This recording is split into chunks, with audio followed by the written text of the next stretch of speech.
Verás, si ya logré aproximadamente, es sábado, todavía no llegamos al lunes, ya gané aproximadamente 7,000 netos, que son casi 10,000 brutos. ¿Cuánto crees que lleguemos al lunes? Y eso que no he contado todavía las inversiones.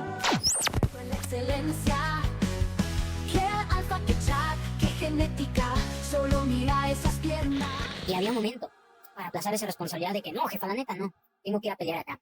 Y ese llamado no va a ser aprobado. No va a ser aprobado por la sociedad, va a ser aprobado por ti. Es el corazón el que te dice que ese llamado es el necesario. Ya no me sorprende su increíble capacidad para desviarse del foco, porque durante todo este intento de análisis se mencionará una gran cantidad de personajes que nada tienen que ver con la idea original del video. Pero, hablando específicamente de lo que mencionó, podemos ver que Espartaco no entiende al personaje de Gohan. Afirma que tanto Gohan como Po experimentaron un llamado a la acción, un deseo interno de aplazar las responsabilidades que se adaptan a lo socialmente normativo con el fin de priorizar algo más grande que ellos mismos. Porque sí, está desesperado por tergiversar las motivaciones de ambos personajes con el fin de adecuarlas a su narrativa, en la que dejar la preparatoria es una decisión arriesgada pero valiente. Pero volviendo a Gohan, creo que Espartaco hace referencia a esta escena. Yo también he decidido que volveré a pelear y tengo que hacer algo. Por favor, entiéndelo. Y mamá, perdóname. Convenientemente, se omite que la decisión de Gohan de ir a Namekusei fue, en última instancia, producto de la culpa del sobreviviente. Aunque comúnmente se considera que esta culpa es un trastorno independiente, en realidad, la quinta edición del Manual Diagnóstico y Estadístico de los Trastornos Mentales, DSM-5, la enmarca como un componente emocional dentro del trastorno de estrés postraumático, TET. Esta a menudo dirige el placer en favor de la conducta prosocial. Como híbrido, Gohan siempre abrazó su parte humana y no comparte el deseo de lucha incesante que sí mantienen los Saiyajines puros. Fue un niño que creció en una época de paz, hasta que, de un momento a otro, se vio involucrado en un conflicto ajeno a él.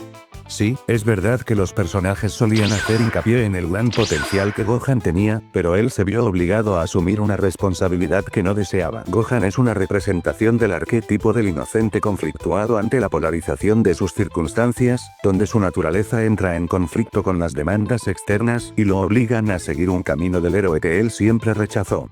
Me llama la atención una escena donde Po pues despierta de este mismo sueño.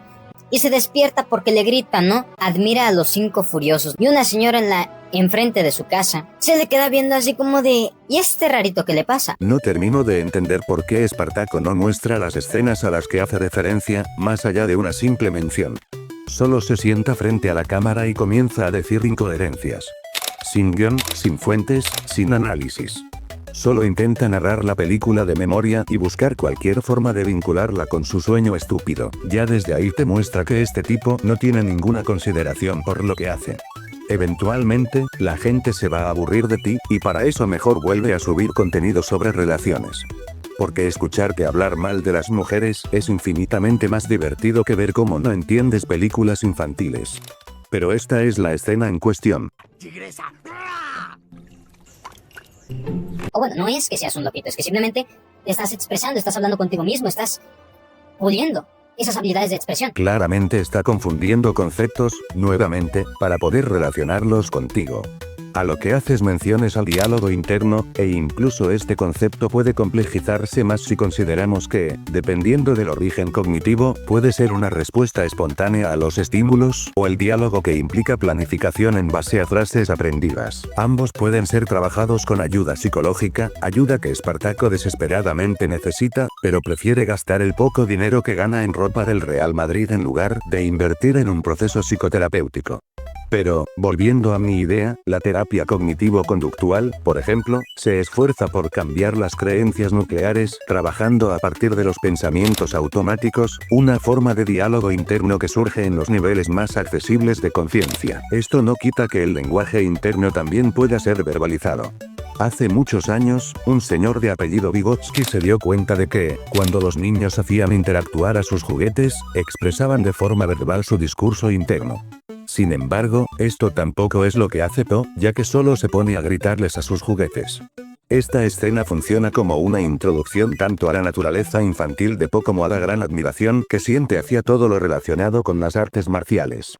En otras palabras, Po cae en esta misma escritura de Jesús de lo que viene siendo lo extraordinario, ¿no? Sí, acaba de comparar a Po con Jesucristo. Genuinamente, el video no lleva ni 3 minutos y siento que mi cerebro se está pudriendo. Hay veces que ese objetivo está tan difícil, pero si lo vemos como si fuese un chocolate, es más factible que lo vayamos a alcanzar. Es un tanto de programación neurolingüística, autosugestión, como le quieras llamar, ¿no? Efectivamente, acaba de mencionar dos conceptos que no tienen nada que ver entre sí, pero en su cabecita los trata como equivalentes. La programación neurolingüística es, en el mejor de los casos, una propuesta metodológica a la que todavía le hace falta un mayor número de investigaciones para poder comprobar su efectividad. Esta propone que las estructuras verbales que utilizamos determinan nuestra manera de percibir la realidad, por lo que una modificación de estas podría ayudar a cambiar la forma en la que reaccionamos y comprendemos los eventos. Es decir, intenta relacionar palabras, pensamientos y comportamientos con metas específicas. Una de sus propuestas, y por lo que siento que le gusta mucho a Espartaco, es el modelado, que sugiere que si copiamos cualidades externas de otras personas, como sus actitudes, formas de hablar y comportamientos, entonces también podemos replicar el éxito de estas mismas. Lo cual ignora que solo imitar de manera superficial acciones, sin ningún tipo de reflexión, es de hecho contraproducente para el aprendizaje. El paradigma de la cognición situada menciona que el proceso de adquisición de conocimientos es dependiente de la actividad, el contexto y la cultura. Aunque hay papers que mencionan cierta efectividad, esta revisión sistemática señala que muchos de estos trabajos tienen errores de diseño o un alto riesgo de sesgo, por lo que concluye que cualquier tipo de resultado debe ser interpretado con precaución. La autosugestión, por el contrario, ya es un concepto más aterrizado, pero me sorprendió que, al buscar información, lo único que había eran este tipo de vídeos. La autosugestión puede entenderse como la reiteración consciente de ideas para influir en estados perceptivos. Por lo tanto, involucra mecanismos inhibitorios con el fin de aumentar el bienestar. Es como cuando te dices a ti mismo que, si la gente te odia en internet, es porque no están listos para tu mensaje mesiánico, y así evitas la realidad de que, en efecto, sí eres una mala persona. En realidad, es un poco más complejo que eso, pero para poder autosugestionarse de manera consciente, es importante que las cosas que nos decimos puedan volverse parte del sistema de creencias. Este es un proceso complejo que, reitero, debe ser trabajado en sesiones psicoterapéuticas, porque, si solo te repites cosas como si estuvieras loco, es virtualmente inútil a largo plazo. Ahí está eso que quiero, ¿no? Ahí está una pinche rubia de ojos rojos, ¿no? Ahí está preciosa, increíble, yo la quiero. No tiene nada que ver con la película, pero, para sorpresa de nadie, Roberto sigue viendo a las mujeres como objetos. Era duro el rechazo del maestro y de los 5 furiosos que a fin de cuentas eran sus ídolos, pero era más difícil cada día vivir siendo yo. Cada día vivir siendo ni siquiera él. La frase falla. El yo que los demás querían que fuese. El yo mediocre. ¿De qué estás hablando? Deja de proyectarte en una película para niños. La historia de Kung Fu Panda no se sustenta en la meritocracia. Los 5 furiosos y Tai Lung entrenaron toda su vida, pero no lograron acceder a la posición de mayor estatus y poder a pesar de ello. Po es elegido como guerrero dragón por pura suerte y, aún así, tuvo la oportunidad de ser entrenado por los maestros de Kung Fu más capaces de la región. Definitivamente, no se puede negar que hubo un esfuerzo detrás, pero es absurdo olvidar que, si finalmente logró vencer a Tai Lung, fue porque sus características biológicas lo hacían el counter perfecto para el antagonista. Porque sí, hay personas que nacen con cualidades y condiciones adecuadas para desarrollar su talento. Esto no demerita el esfuerzo que hay detrás, pero es ingenuo pensar que, así como Po pudo ser el guerrero dragón, un día un reclutador del Real Madrid irá a ver cómo juegas con niños de 14 años y te ofrecerá un contrato profesional. Naces con el don de Dios, pero tienes que desafiar esa creencia de los demás, esas creencias tuyas, y perseguir la realidad. Y la realidad es que se puede, con un alto coste. No, Espartaco, no siempre se puede. Tú no naciste con un don de Dios para jugar al fútbol, e incluso si lo hubieses hecho, estás muy cerca de los 25, edad en la que es imposible que puedas debutar en un equipo profesional o semiprofesional. Por más esfuerzo que pongas de tu parte, no podrás dedicarte profesionalmente al fútbol, así como es cuestión de tiempo para que la gente se aburra de ti y tampoco puedas subsistir de internet. Porque la remuneración, recompensa o retribución que recibimos muchas veces, está más influenciada por reglas externas a nosotros que por nuestra propia capacidad individual. Durante toda la verborrea, eres capaz de reconocer que To, de hecho, nació siendo especial. Es más, en Kung Fu Panda 3, el mismo Owai reconoce que el universo necesita a Po. Es obvio que su determinación es una parte importante de su éxito. Sin embargo, esto no basta por sí solo. ¿Qué tal si el protagonista de la película era Mantis y era él quien, en menos de 2 semanas, tenía que entrenar para volverse el guerrero dragón? Hubiese sido imposible porque sus características innatas lo condenan a tener que esforzarse toda su vida y, aún así, ser superado, solo por el hecho de no ser el elegido. Y, por supuesto, interiorizar esta idea es peligroso, porque claramente crees que tú también compartes la característica de ser un prodigio predestinado a algo. Eso me lleva a pensar en un fenómeno psicológico interesante llamado consistencia cognitiva, lo cual significa que buscamos mantener un equilibrio entre nuestras creencias y nuestras acciones. Al mismo tiempo, se puede vincular con las 3 necesidades psicológicas básicas que tiene cada persona, independientemente del contexto en el que se desarrolle. Estas son autonomía, competencia y relación. Para no perder el hilo, como si lo haría nuestro comandante, voy a explicarlo por medio del personaje de Po. La primera requiere poder direccionar el comportamiento en función de nuestras motivaciones. Po decide voluntariamente mantenerse en el Palacio de Jade y seguir su formación como guerrero dragón. La competencia está referida a la sensación de eficacia que tenemos al momento de lidiar con problemas. Cuando Po tiene su batalla final, se le nota demasiado confiado porque claramente se considera competente. Y por último, está la relación, que implica tener relaciones emocionalmente significativas, como Po conectando afectivamente con los 5 furiosos y su maestro. Ahora, la razón por la que mencioné la consistencia cognitiva es porque es posible que nuestro cerebro adecue nuestras expectativas en función de nuestros contextos. Por ejemplo, un chico en sus 20 que juega fútbol con niños de 15 porque sabe que sería papeado si jugara con gente de su edad. Claramente, estoy simplificando un proceso psicológico mucho más complejo. Pero a dónde quiero llegar es que este fracasado tergiversa absolutamente todo en su entorno con tal de convencerse a sí mismo de que en unos cuantos años estará jugando para el Real Madrid, teniendo que estar constantemente cambiando sus acciones con tal de adecuarlas a sus metas infantiles. Racionalizando su propia incapacidad como parte de su camino hacia la excelencia, de forma que decisiones tomadas en función de su inutilidad se perciben como su propia decisión, cuando realmente no es así. Entonces, la necesidad de autonomía no se satisface, pero cumplir artificialmente con las otras 2 genera una falsa sensación de resultados y motivación que posiblemente retroalimenten la locura de que está destinado a algo más. Tal vez también relacionado con cómo interpreta las consecuencias de haber sido un ser humano horrible como pruebas divinas para medir su estoicismo. Lo reconozco, soy muy sabio. Estamos hablando de un niño abandonado. Un niño abandonado que por ende quiere demostrar que no debió ser abandonado, y ese valgo la pena y no debí ser abandonado se reflejaría al ser el guerrero dragón. Y cuando no se lo dieron, o sea que si me merecí ser un niño abandonado, si soy un malo, pues les voy a dar la razón. Ya ven, o sea, mi cerebro trabajando con filosofía es una máquina, es una bomba. Me duele el cerebro de tener que escucharlo hablar. Tai Lung es el reflejo del fracaso de Shifu como maestro, y el hecho de que él no estaba preparado para asumir el entrenamiento de nadie hasta que, gracias a Po, entendió que la motivación de cada persona es particular. Por esta misma razón, también terminó lastimando a los 5 furiosos. Po es diferente porque muestra que la diada de maestro y alumno implica un crecimiento bilateral. Tanto discípulo como profesor deben aprender mutuamente. Ni Tai Lung ni Shifu pudieron entender eso al principio, y terminaron creando un ciclo de dolor que los lastimaba tanto a ellos mismos como al resto. El único propósito con el que creció el leopardo fue el de ser el maestro dragón. Es más, la mejor escena de la película es el punto álgido de este conflicto. Todo lo que hice fue para que estuvieras orgulloso. Dime que estás orgulloso, Shifu. ¡Dímelo! Muy a tu pesar, no hay nada que tan siquiera parezca sugerir lo que propones, porque no hay información que te pueda llevar a pensar que Tai Lung vivía con el abandono como parte de su conflicto, porque siempre aceptó a Shifu como su figura paterna. No quiero tomar esto como si fuese la norma dentro del universo de la película, porque tampoco hay suficiente información para afirmarlo, pero Po nunca cuestionó que no era hijo biológico de un ganso. ¿Por qué no podría ser lo mismo para Tai Lung? ¿Por qué a fuerzas intentas enmarcar a estos personajes en tu historia personal? Creo que es porque cuando te diste cuenta de que la mayoría de la gente te criticó por tu mensaje misógino, ignorante, prejuicioso, clasista, reduccionista, sesgado, discriminatorio, intolerante pero, sobre todo, estúpido, adoptaste una postura inmadura.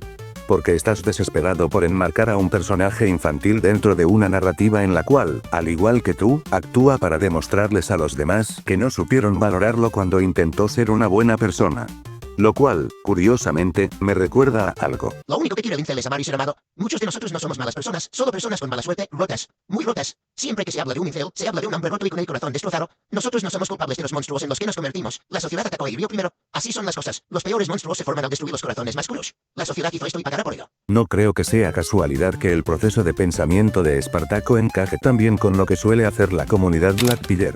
En esta, se trabaja a partir de un concepto llamado ressentiment. Este se diferencia del resentimiento porque, mientras este último suele dirigirse a aspectos en los que el individuo tiene control, el Ressentiment. direcciona la frustración hacia las limitaciones estructurales o sociales que causan malestar en la persona, frente a las cuales el sujeto se siente impotente al no existir una resolución aparente. Volviendo con los loquitos, esto hace que el autodesprecio que sienten hacia sí mismos se direccione hacia un grupo común desde una visión generalizada que puede incluir a la sociedad, el sistema económico, los hombres exitosos o, como no podría ser de otra forma, las mujeres. Esto se debe a que encuentran una justificación moral al autopercibirse como víctimas, puesto que entonces es más fácil culpabilizar a los demás y excusar sus conductas dañinas y autodestructivas. De esta forma, el sistema de valores se reorganiza con el fin de darle mayor preferencia a aquellos que inicialmente podrían ser vistos como símbolo de debilidad. Un ejemplo podría ser Espartaco vanagloriando su falta de sentido común al haber sido catfiseado más de 80 veces, pero haciéndolo ver como una cualidad positiva en donde realza su disposición a confiar en las personas. O, sin dejar de lado el tema de las mujeres, están todos sus vídeos antiguos donde es incapaz de ver al sexo opuesto como personas y siempre terminaba sacando su payasada del cerebro reptil, donde se le atribuye feminidad a cualidades que implican sumisión o servicio. Por lo que invalidaba cualquier estilo de vida que se alejara de su distorsionada visión de las relaciones de pareja, de manera que el ser un perdedor con las chicas no es su culpa, sino que pasa a ser responsabilidad de las mujeres que se alejan de su rol tradicional, atentando contra los valores conservadores que él no se cansa de pregonar. Que como a los hombres les gusta la caca, ergo la mujer que trabaja. No son atractivas, no son bonitas, no se cuidan, no se respetan, no respetan al hombre, no son mujeres. Estas madres solteras evidentemente han cometido un error de preselección. Pero bueno, estamos hablando de una posmuro que está justificando todas sus patrañas, ¿no? Pero el hombre no se puede mostrar débil con la mujer porque eso es repulsivo. Por supuesto, vivir en un sistema marcadamente desigual es un factor que contribuye a la proliferación de una ideología de píldora roja o negra, porque no es fácil poder conciliar la idea de vivir en vulnerabilidad cuando al mismo tiempo existe una sobreexposición a personas que difunden un supuesto individualismo meritocrático. Al final del día, tanto Espartaco como el resto de las personas que han caído en este pensamiento son el resultado de otros hombres que sacan provecho de la capitalización de sus vulnerabilidades. La internalización de todas las mentiras que se comparten dentro de la manosfera solo causa que los hombres persigan un ideal de masculinidad inalcanzable para la mayoría de ellos, lo que da como resultado personas tristes e incapaces de aceptar que no son víctimas de nada. Los discípulos fallidos, ¿no? Los que no salen bien. Que tú tratas de ayudar a las personas y ellas no se dejan ayudar. Como tu alumna, la niña de 11 años a la que llamaste propa porque dejó tu escuelita de fútbol y a la que, además, le hiciste insinuaciones preguntándole si tendría relaciones con otra mujer. La alumna misma me lo dijo en una alumna ocasión. de 11 años. Y de, oye, si te aventarías, si te rifarías una con una Alex. Güey, su estudiante era de 11 años, güey. Una pequeña de 11 años que yo consideraba mi hija, pues me dejó para convertirse en El ultra instinto, o bien zona de flujo, o bien como un tipo de zona de maestría donde no existe ni el futuro ni el pasado, solo existe el presente, solo estás fluyendo, como yo cuando grabo los videos. Por ridículo que suene, es lo más cerca que ha estado Espartaco de mencionar un concepto real, y ni siquiera logra integrarlo completamente en su análisis porque, nuevamente, termina usándose a sí mismo como ejemplo en su explicación. La zona de flujo o flow es un concepto que hace referencia a un estado de concentración que involucra una absorción total y un profundo involucramiento en una actividad. Este dibujo muestra cómo, para poder entrar en flow, necesitas un alto nivel de habilidad en la tarea desempeñada. Esta vez sí creo que Espartaco entra en flujo porque su visión de sí mismo está completamente distorsionada, así que realmente me lo imagino sintiéndose inteligente luego de divagar por 30 minutos hablando de una película infantil. Digo, ¿cómo no sentirse capaz cuando haces este tipo de vídeos?